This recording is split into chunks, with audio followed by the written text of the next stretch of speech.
Que a maravilhosa graça de Cristo Jesus, esse amor, o amor de Deus, o nosso Pai, e essa comunhão continue conosco, até o dia da vitória final, que Ele já é vitorioso, e a gente já vive mais do que vencedores, como mais do que vencedores. Eu tenho um dilema com esse cântico, tá, irmãos? Confessar aqui. Quero fazer outra confissão também. Aqueles que estão em casa, tiveram alguma expectativa de uma mensagem relacionada ao dia histórico de hoje, né, de Domingo de Ramos, vou ficar devendo, tá bom? Quero justificar a razão de não falar hoje sobre o Domingo de Ramos, porque estou começando uma série hoje de 4 mensagens baseado em 4 salmos, os salmos 20, 21, 22 e 23. Esses 4 salmos de Davi, eles têm como mensagem central a confiança inabalável do salmista na pessoa de Deus, como seu orientador, o seu mentor, o seu pastor, o seu amigo pessoal. Desde a juventude, Davi, o escritor desses salmos, ele desenvolveu um estilo de vida segundo o padrão aceitável por Deus. Apesar de seus deslizes causados pelo pecado, ele foi, para a sua geração e até hoje, um tipo de Cristo. Ele viveu semelhante a Cristo. E esse é o nosso grande propósito, é nos tornarmos semelhantes a Jesus. Esse Jesus que nós adoramos, esse Jesus que nós cultuamos, esse Jesus que nós servimos, esse Jesus que é a causa de estarmos aqui e de você estar aí na sua casa, acompanhando esse culto em louvor e adoração ao nosso Deus. Então vamos para o Salmo de número 20. Salmo de número 20. Próximo domingo pela manhã, se Jesus não voltar até lá, então deverei estar aqui com os irmãos, aí sim falando, após a apresentação dos adolescentes sobre a Páscoa, tá? Domingo que vem, domingo de Páscoa. Salmo de número 20,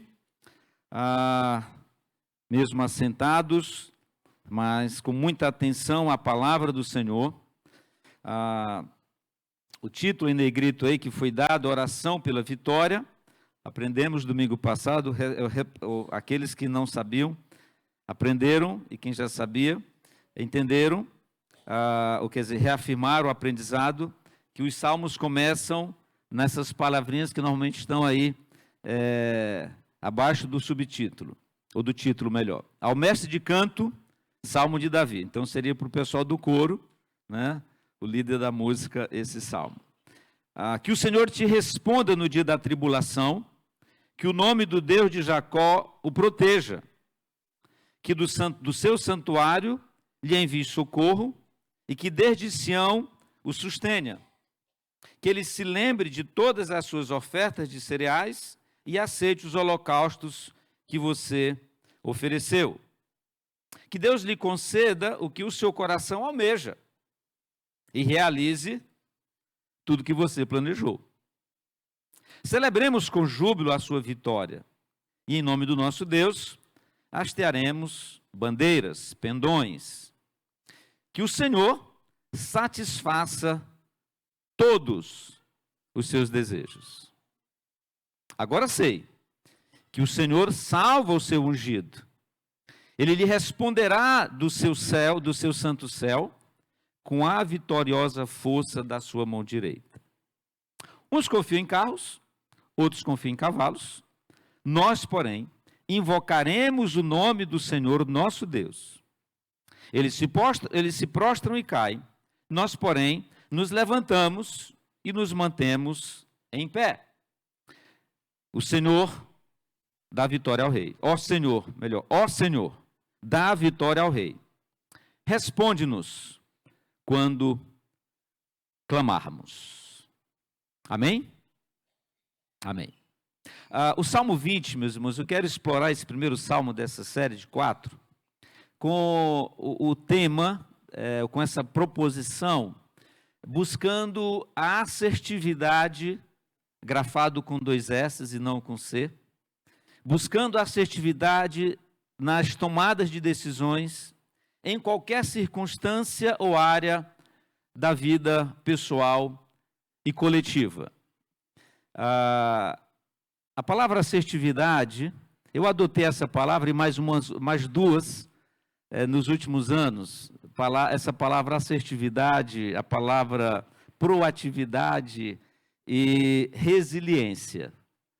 Eu incluí essas 3 palavras e o significado delas no meu viver nos últimos anos. Assertividade, grafada com 2 S, ela vem do latim assertus, que significa firme ou seguro. A palavra assertivo deriva de assertus mais o sufixo ivo, ou seja, significando a palavra assertivo, que expressa segurança, firmeza e objetividade. Alguns exemplos de assertividade. Uma pessoa assertiva, ela é autoconfiante e não tem dificuldades em expressar a sua opinião. Uma pessoa assertiva, ela demonstra segurança e sabe o que quer e qual alvo pretende alcançar. Uma pessoa assertiva, ela afirma o seu eu e a sua autoestima.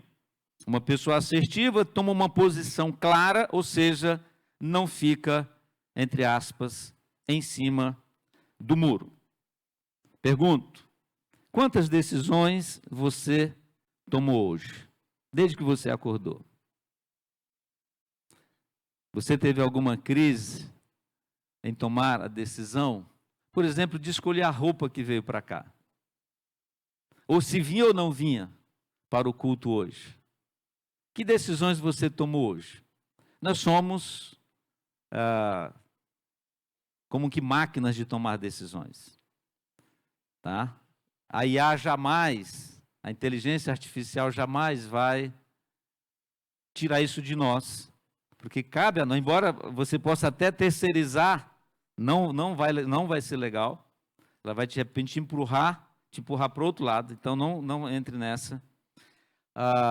O fato é que, às vezes, a decisão a ser tomada é um motivo de angústia, é um motivo de inquietação. Você, às vezes, contrata, inclusive, pessoas para tomar decisão por você, o que é um equívoco. Né? A gente vai trabalhar um pouco isso. Não há ninguém que não tome decisão. Não tomar decisão é uma decisão. Não vou, já decidiu. Eu não quero. O teu não querer é uma decisão. Às vezes, e certamente, possivelmente, não assertiva. Como você avalia as suas decisões até o momento? As suas decisões na vida. Por exemplo, tem gente que está enrolando até hoje para tomar a decisão mais importante da vida, que é entregar a vida a quem tem direito sobre ela e quem vai te devolvê-la com o significado, com o sentido real da existência dela, que é Jesus.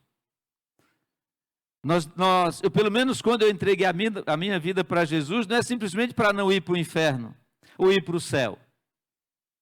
É para viver com gosto de vida na boca. É para viver com sentido, é para viver com propósito. Porque do contrário, qual a razão? Vida,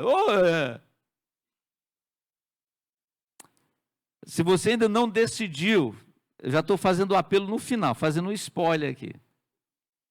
Se você ainda não tomou a decisão, seja assertivo nessa primeira e principal decisão na sua vida. Você que está em casa, ou você que está aqui nessa noite, essa é a decisão mais importante. As demais vêm em decorrência dessa. Tudo bem? E principalmente, meus irmãos, o que tem me movido a essa série de mensagens é porque a igreja, a nossa igreja aqui, Central de São José dos Campos, está passando por um processo de sucessão pastoral. E nós precisamos ser assertivos nessa tomada de decisão. E esses 4 salmos, eles vão nos orientar, pelo menos para mim é uma fonte de segurança, de orientação para tomar decisão assertiva quanto ao novo pastor que irá conduzir espiritualmente este rebanho, a vida de vocês. Então não brinquem nessa decisão, que certamente será orientada pela MEA, pelo conselho da igreja, por todos nós como corpo de Cristo aqui congregado. Eu quero então, meus irmãos, nesse primeiro salmo, salmo de número 20, destacar pelo menos 3 atitudes indispensáveis para se tomar decisões assertivas. A primeira decisão, ou a primeira atitude é uma atitude de comunhão e oração com Cristo, o Rei da Glória. Que o Senhor te responda, dos versos 1 ao verso 5, que o Senhor te responda no dia da tribulação, que o nome do Deus de Jacó o proteja, que do seu santuário lhe envie socorro e que desde Sião o sustenha, que ele se lembre de todas as suas ofertas de cereais e aceite os holocaustos que você ofereceu, que Deus lhe conceda o que seu coração almeja e realize tudo o que você planejou. Aí vamos celebrar com júbilos a sua vitória e em nome do nosso Deus vamos hastear pendões, bandeiras, que o Senhor satisfaça todos os seus desejos. Por que comunhão e oração? Porque são faces de uma mesma moeda. Você não pode orar ou conversar com quem você não tem o mínimo de comunhão. E você não pode conversar com quem você tem comunhão. Então, comunhão e oração, a melhor oração, ela é precedida de comunhão. E aqui nós temos tanto Davi, como escritor do Salmo, quanto a própria comunidade de Israel, intercedendo pelo rei, pela vitória do rei, em situações de guerra, em situações bélicas, em situações de decisões. Portanto, eu quero desafiar vocês, desde já, você que ainda não orou pela sucessão pastoral, não saia daqui nessa noite sem começar a orar. E ao final eu vou te dar mais algumas dicas de como você orar. Tá? Que o Senhor te responda no dia da tribulação. Essa palavra no hebraico, tribulação, ou angústia, ou outro sinônimo a ela vem lá daquela angústia de Ana, sendo provocada, ou provocação, essa é a palavra que eu queria lá atrás, ela tem a mesma raiz lá, é a mesma palavra usada. A provocação que a Penina causava sobre Ana, né, porque Ana era estéril, tá certo? A Penina tinha filhos e tal, então a Penina ficava aborrecendo, perturbando a vida da Ana, tá? E essa é a palavra. E a Ana, então, angustiada, orava incessantemente ao Senhor. Ana, ela foi proativa, ela foi resiliente e ela foi assertiva na sua conduta, nas suas atitudes, em fazer uso da sua comunhão com Deus, orando, né, para que aquela situação fosse revertida. Você crê? Eu imagino que você crê. Tá? Eu quero até fazer uma pergunta aqui. Você já teve experiência de resposta de oração? Eu posso ouvir um amém? Quem nunca teve uma experiência de resposta de oração? Levante a mão. Sei que Deus responde às orações. Vamos lá? Sei que Deus responde às orações.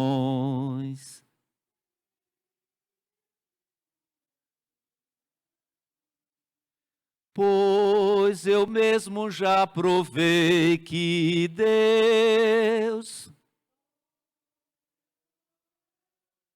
Meus irmãos, ele só não ouve mais porque a gente não ora.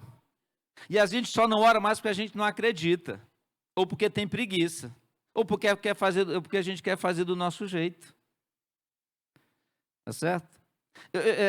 A gente precisa parar de perder tempo tendo comunhão com tantas outras coisas artificiais, puramente artificiais, e quando eu digo artificiais, eu estou falando das artes, né?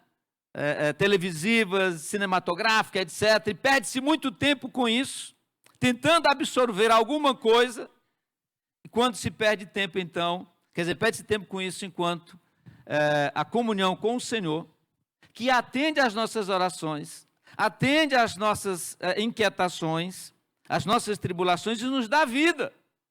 Por quê? Olha só a vida de Davi. Você já leu a vida de Davi, começando de 1 Samuel? Na verdade, começando de Ruth. Né?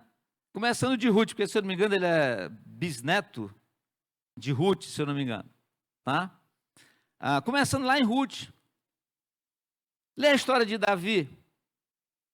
Pelo que ele passou. A vida altruísta dele, a vida altiva dele, a vida assertiva de Davi. E a comunhão que ele desenvolveu com Deus. Ore ao Senhor, meus irmãos. Podemos e devemos clamar que o Senhor responde. Podemos orar pedindo proteção no dia a dia.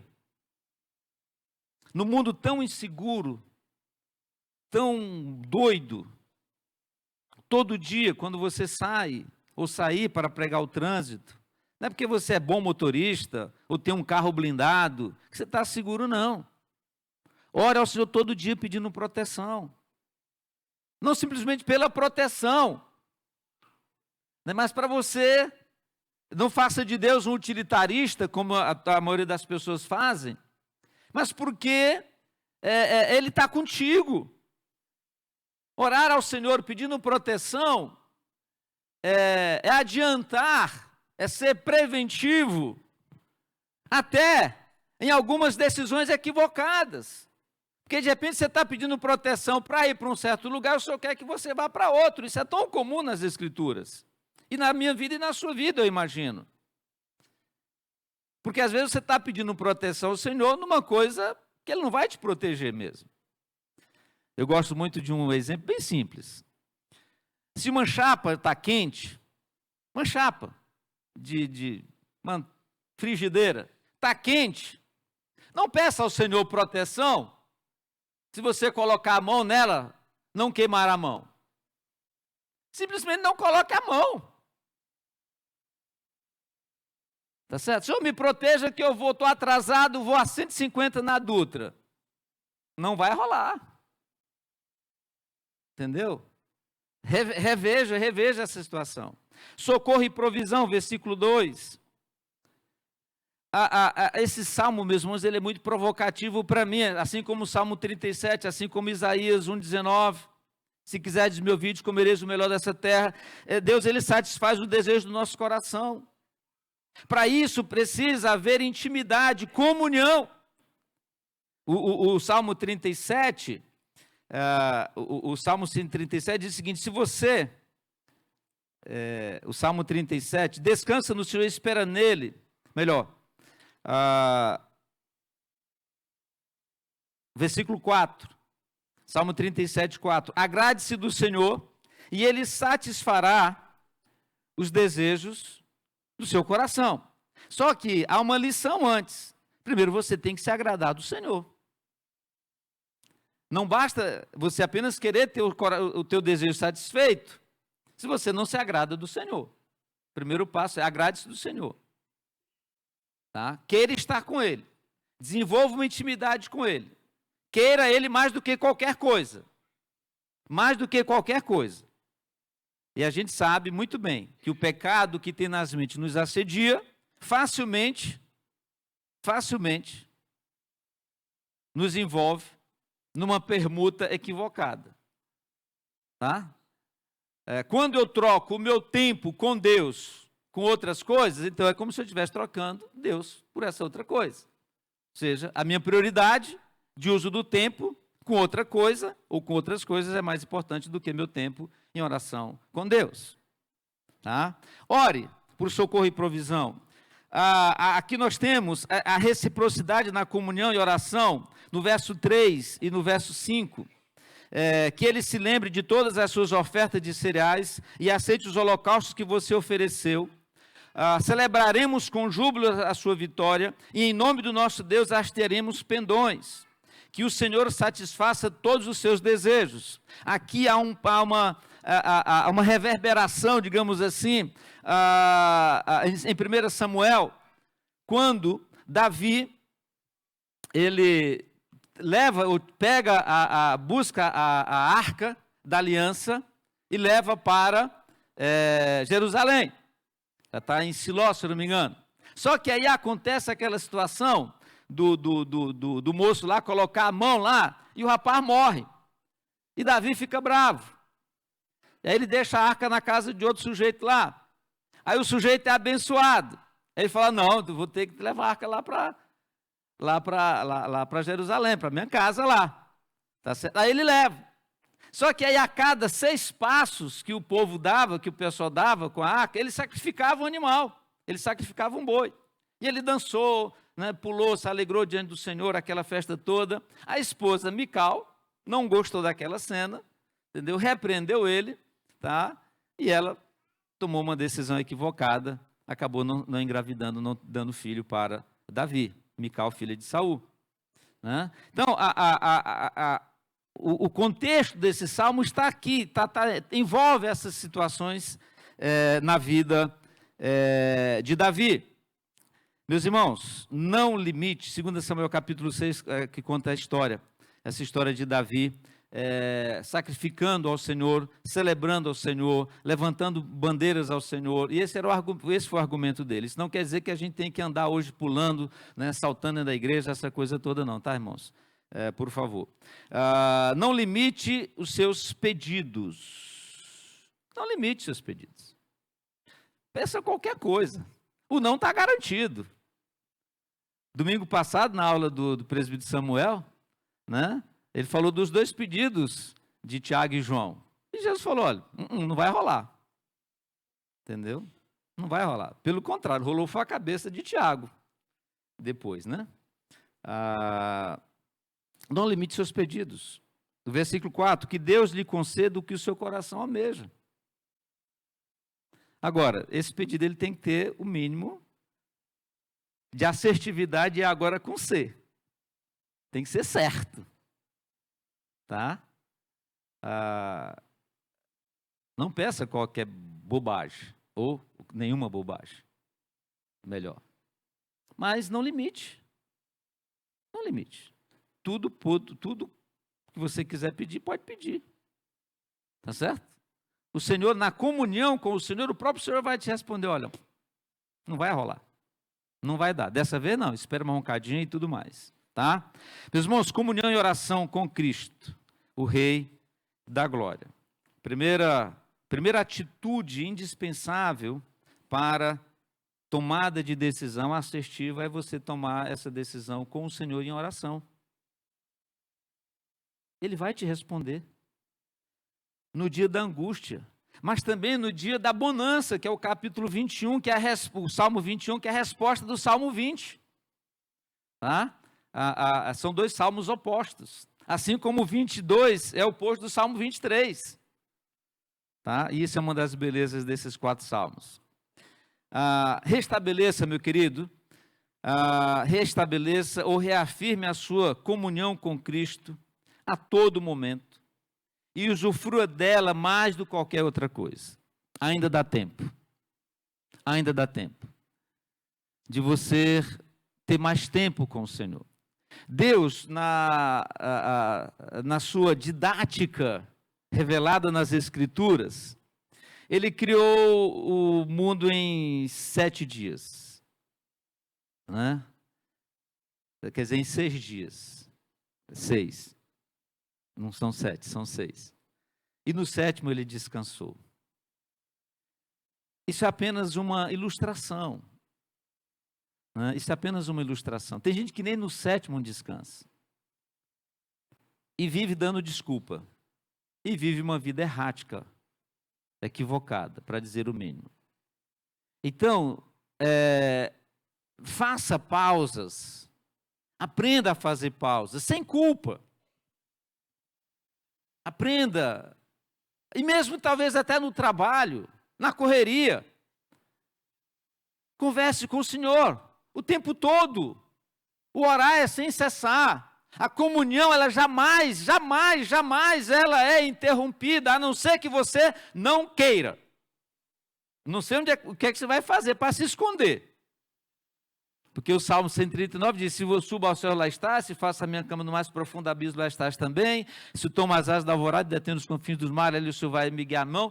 O Jonas, não o Jonas, né, mas o Jonas, né, foi jogado no mar, lá na barriga do grande peixe, que não era baleia, mas pode ser também, não sei. Ali o Senhor desenvolveu comunhão, ou seja, só se você realmente não quiser, mas mesmo assim o Senhor vai estar ali, ó. E aí? Já passou a raivinha? Já passou a incredulidadezinha? Vamos conversar agora, feito homem, feito gente grande? Tá certo? Meus irmãos, a gente perde muito tempo não aproveitando do tempo que a gente tem para desenvolver uma vida de comunhão com o Senhor. E a vida de comunhão com o Senhor e oração, ela nos leva ao segundo passo, à segunda atitude, que é o conhecimento da natureza divina e humana do Messias, o Cristo, versículo 6. Agora sei que o Senhor salva o seu ungido, ele lhe responderá do seu santo céu com a vitoriosa força da sua mão. Saber aqui é conhecer, agora eu sei, segurança, assertividade. A comunhão e a oração nos leva a esse segundo degrau, o conhecimento prático é a chave para a assertividade, é uma das chaves para a assertividade. Conhecereis a verdade vos libertará.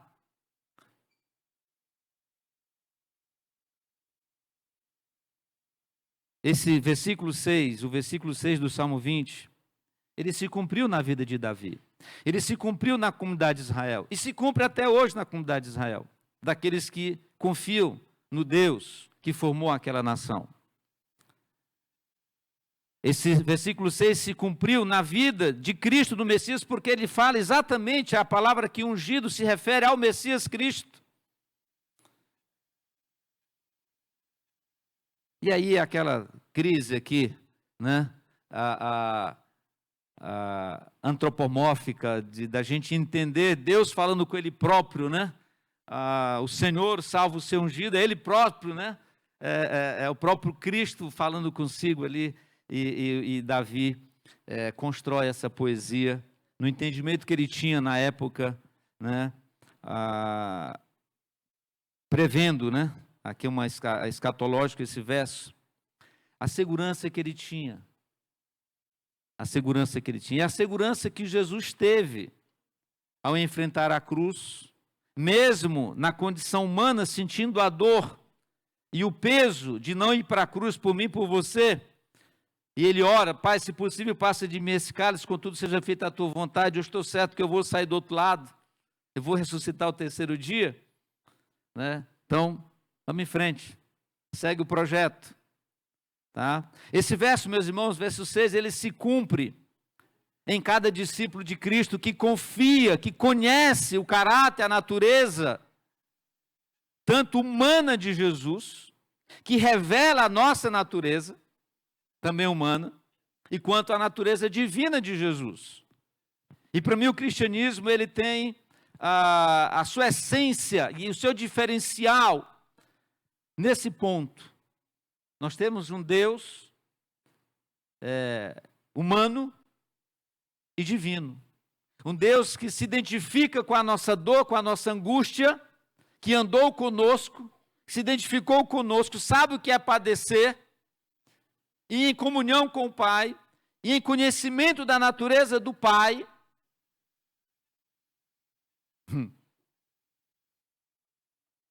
Viveu. Simplesmente. Qual era a dificuldade para Jesus? Quem o ameaçava? Todo mundo, obviamente. E qual era a resposta dele? Eu gosto muito do sarcasmo. Quando Jesus fala para aquela raposa velha, se referindo a Herodes. Segurança. Não é chegada a minha hora. Agora é chegada a minha hora. Ele tinha o controle da situação. Ele tinha o domínio próprio. E nós mesmos, na condição de discípulos, vivemos assim meio que reféns. Reféns de um sistema caído, que jaz no maligno, que a gente já sabe o fim desse sistema. E a gente deixa de viver a vida altaneira, a vida abundante que Jesus veio nos dar. E às vezes não tão reféns do próprio sistema, mas reféns de nós mesmos. De uma fé pequena, de uma fé tímida, que Jesus advertiu os seus discípulos. Porque sois tão tímidos no enfrentamento de uma tempestade, no mar, que era a expertise deles.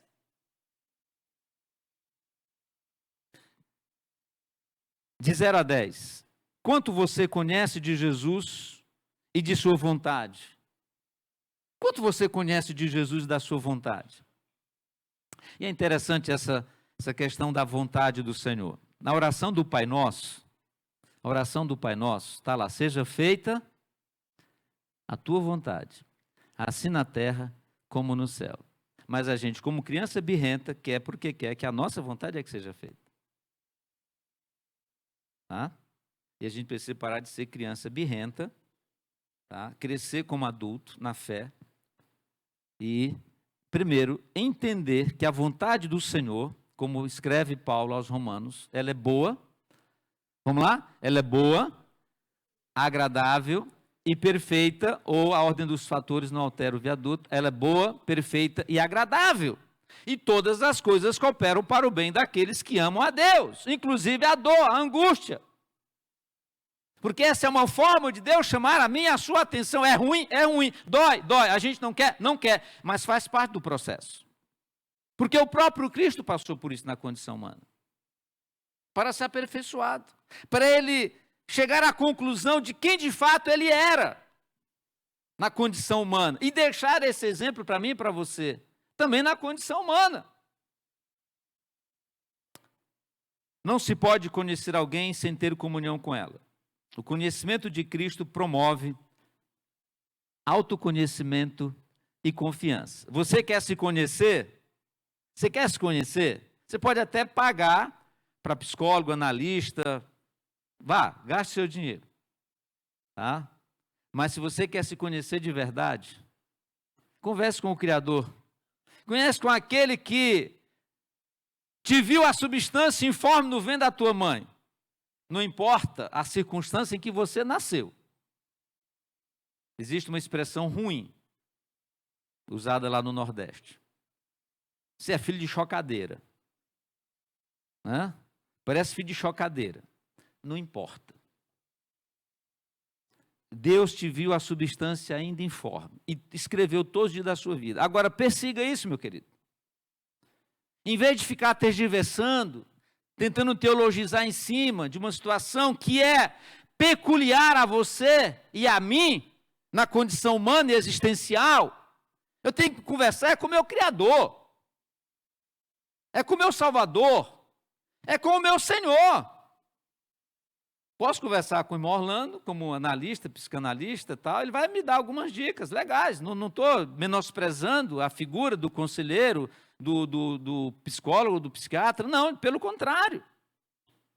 Apenas não dependa. Não condicione a sua vida a esses steps, a esses arrimos. Fale, porque o véu que separava já não separa mais, nós temos livre acesso ao Pai, etc. Converse com o seu Criador, aquele que te deu vida. Ah, porque eu não pedi para nascer. Tem alguns adolescentes que fazem essas presepadazinhas, né? Então converse com Jesus. Então, quer morrer? Eu oro por você aqui agora. Quer ir mais cedo? Conheça o seu Criador. E quanto mais você conhecer o seu Criador, o seu Senhor, o seu Salvador, você vai ter mais segurança, vai ter mais assertividade na vida. É simples assim, gente. É simples assim. Conheça a vontade de Deus para a sua vida. Você acha que Deus é um carrascão que quer te fulminar, te passar fogo, mandar... Não! Com amor eterno, eu te chamei, por isso com benignidade te atraí, diz Deus ao profeta Jeremias. Terceira atitude indispensável para se tomar decisões assertivas, além da oração e da comunhão, em oração e do conhecimento da natureza divina e humana de Cristo, o Messias, também essa confiança é a confiança inabalável em Cristo, que é resultado da comunhão e oração e do conhecimento. Isso gera confiança. E é o que diz os versos 7 e 9. Uns confiam em carros de guerras e outros em seus cavalos. Nós, porém, invocaremos o nome do Senhor, dos exércitos, Senhor nosso Deus. Eles que confiam em carros e cavalos se prostram e caem, nós, porém, nos levantamos e nos mantemos de pé.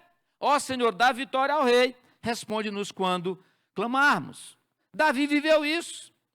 O Golias lá, vem lá todo paramentado, e Davi, uma fundazinha, 5 pedrinhas no bolso, fala, você vem tal com esse negócio, eu vou contigo em nome do Senhor.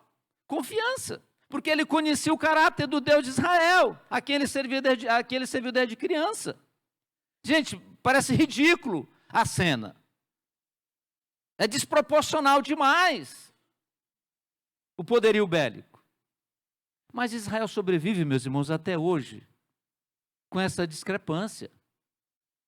Até hoje. E você só existe até hoje porque o Senhor tem te protegido também.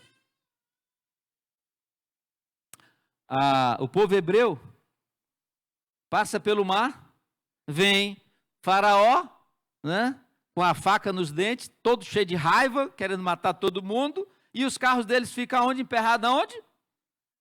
No mar, onde os israelitas passaram a seco. E aí tem uma outra cena que eu acho maravilhosa, é a cena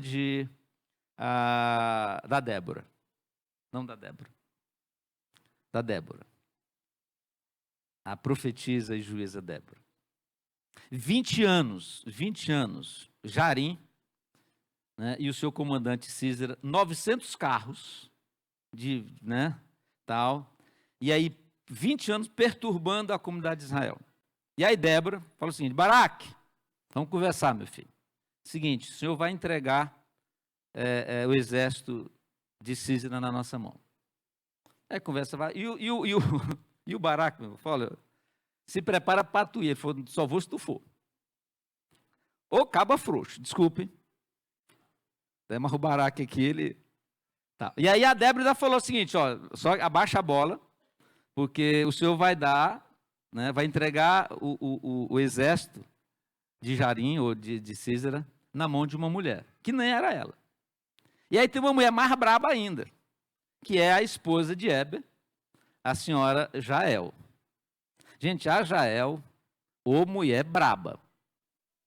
E aí, está lá em Juízes capítulo 4, tá certo? Você que está em casa depois lê essa história. O Císera, obviamente, perde a guerra, né? Os 900 carros não servem para nada, tá certo? Ele corre e vai exatamente para a casa de Heber, onde está a dona Jael. E Jael vai ao encontro dele e falou, não, entra aqui na minha tenda, meu filho. Entra aqui, rapaz. Ô, me dá água aí, Jael. E muito esperta, ela, em vez da água, ela deu leite. Aí o cabo desmaiou, já estava cansado. Aí o sujeito desmaiou. Aí me cobre aqui o seguinte, ó, fica na porta, se alguém perguntar se tem alguém, fala que não.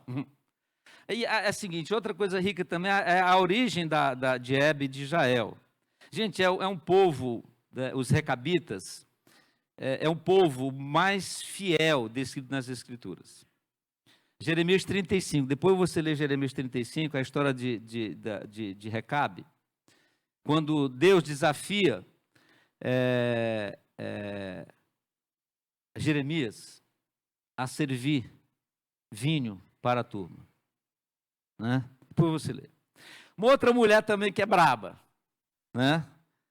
não tem o nome dela. 2 Samuel capítulo 20.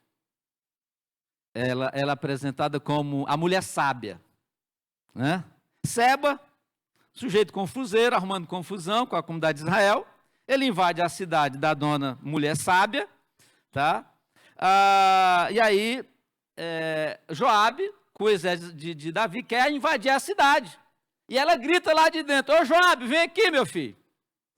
Que negócio é esse aí? Você quer destruir a nossa cidade toda, a cidade de Abel?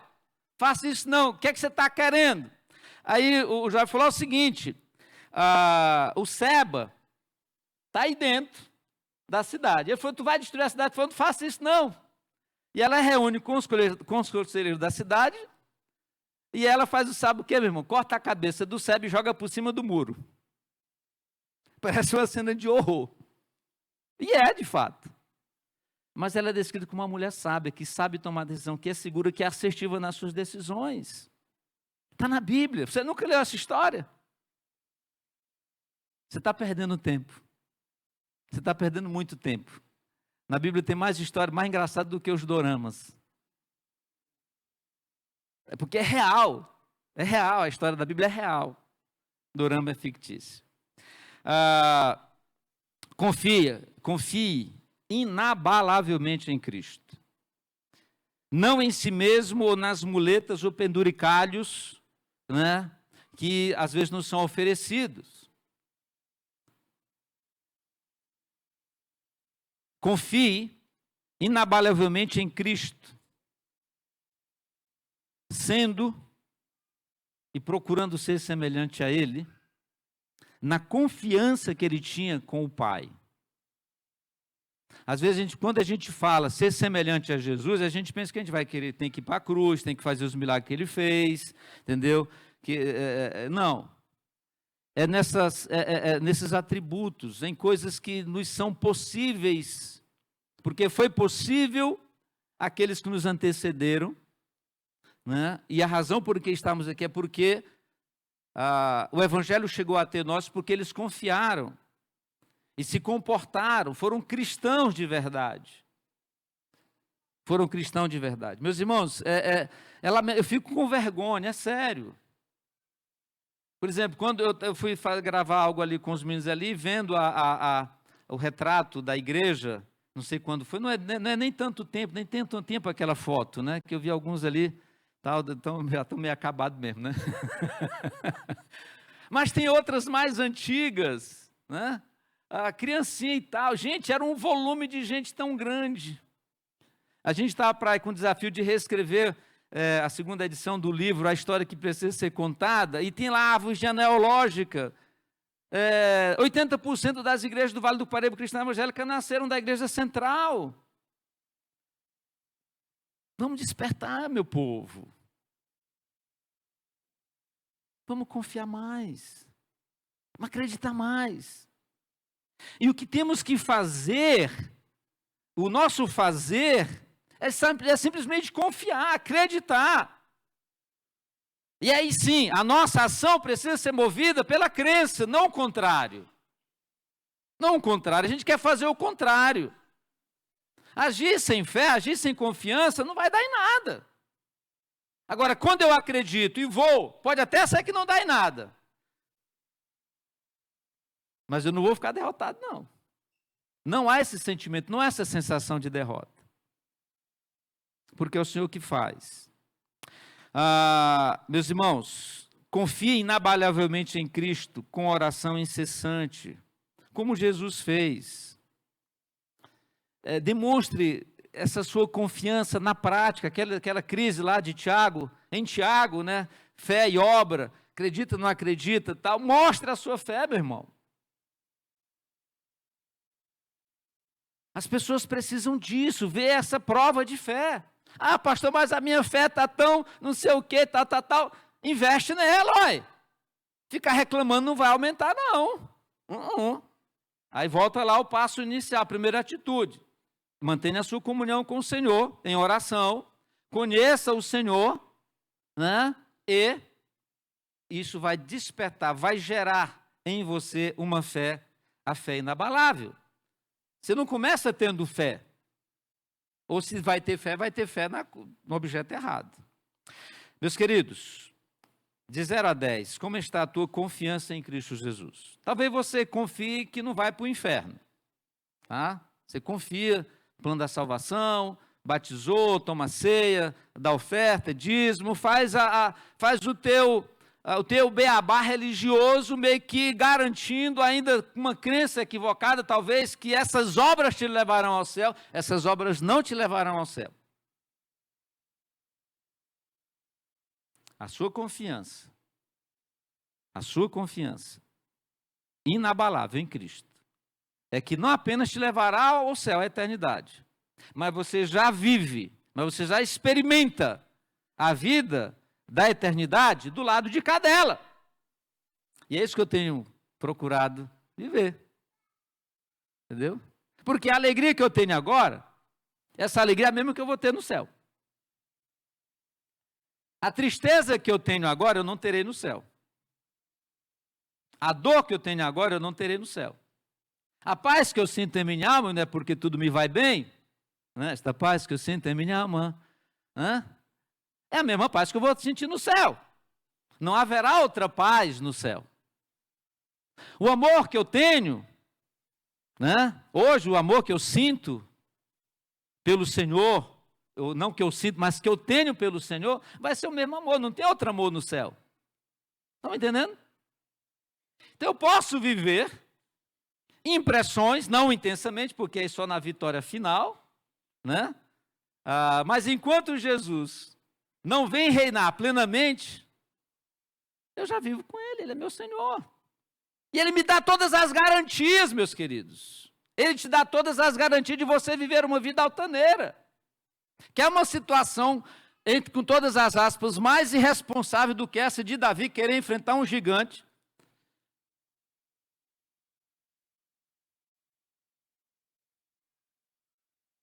Eu não sei o que você está enfrentando, o que vai enfrentar, que tem que enfrentar, mas enfrente, em nome do Senhor. Se você tem confiança, conhece o caráter de Deus, enfrente. Teu casamento está desmoronando? É o filho que está não sei o quê? Confie. Agora, o problema é que a gente é fast food, a gente quer rapidão. Não. Gente, você viver 20 anos atormentado, sendo atormentado pelo exército inimigo, e as datas na Bíblia, elas são assim, 20 anos, 30 anos, tá? A gente quer para ontem. Não. O mais importante do que o problema que você está enfrentando, ou vai enfrentar, é você manter a sua comunhão com Deus. Independente da situação. Tenha prazer no Senhor, satisfaça no Senhor. Meus irmãos, eu quero concluir dizendo o seguinte. Primeiro, renove essas 3 atitudes com Cristo. Renove essas 3 atitudes com Cristo. Saia daqui hoje, domingo de Ramos. Talvez você não vai fazer isso, mas eu vou apelar. Porque o mesmo povo que aqui concordou com Moisés, quando Moisés desce, né, do monte com as tábuas da lei, vocês vão fazer assim, o povo falou, vamos! No dia seguinte fizeram tudo o contrário. Mas eu vou insistir, é papel meu, né? Então, renove a sua comunhão, renove o seu tempo com o Senhor, faça votos com o Senhor. Né? Deus, obrigado pelo puxão de orelha daquele domingo lá, o pastor Acácio estava meio bravo, não sei e tal, mas eu quero ter mais tempo com o Senhor, no tempo que me resta do lado de cada eternidade. Porque às vezes a gente vive uma vida ruim, meus irmãos, porque a gente está perdendo tempo. Segundo, faça uma lista das suas decisões principais a serem tomadas. Faculdade, casamento, ter ou não ter mais filho, emprego, muda de cidade, mudar de igreja não vale. Voltar para a igreja, eu sei que está fora, vale. Tá? Você que está nos assistindo, tá? Enfim, se vai ouvir essa mensagem depois, vale. Se decidir voltar para a igreja, porque aqui é o seu lugar, tá certo? Voltar para o Senhor mais ainda, mais do que voltar para a igreja, volte para o Senhor, mas de cara já pega o gancho, já volte para cá, principalmente você que é filho daqui. Então faça uma lista de suas decisões principais a serem tomadas, tá? E apresente isso ao Senhor. Seja igual aquele sujeito que apurrinha o juiz, né, fica pedindo, pode pedir. Deus sabe que nós somos pidões mesmo, mas pode pedir. Pedir e dar-se-vos-á. Pode pedir à vontade, não tem problema. Tá? Terceiro, liste 10 qualidades, 10 atributos, 10 predicados, são sinônimos aqui, que você julga necessário para a vida do pastor que irá pastorear a sua vida daqui mais um tempo. Liste 10 qualidades que você julga necessários para o seu pastor local. Eu não quero ouvir que foram os presbíteros que escolheram o pastor, que foi o conselho que escolheu o pastor. Eu não quero ouvir que foi a MEA que escolheu o pastor. Eu não quero ouvir, a gente não precisa ouvir isso, muito menos falar isso. Ninguém merece isso. Vocês estão me entendendo? Então, ore. Eu vou te dar essa colher de chá. Escreva 10, pelo menos 10. Pode escrever 20, 50 se você conseguir. Para mim, 3 é o bastante. Mas eu coloquei 10 aqui para você viajar na maionese aí e tal.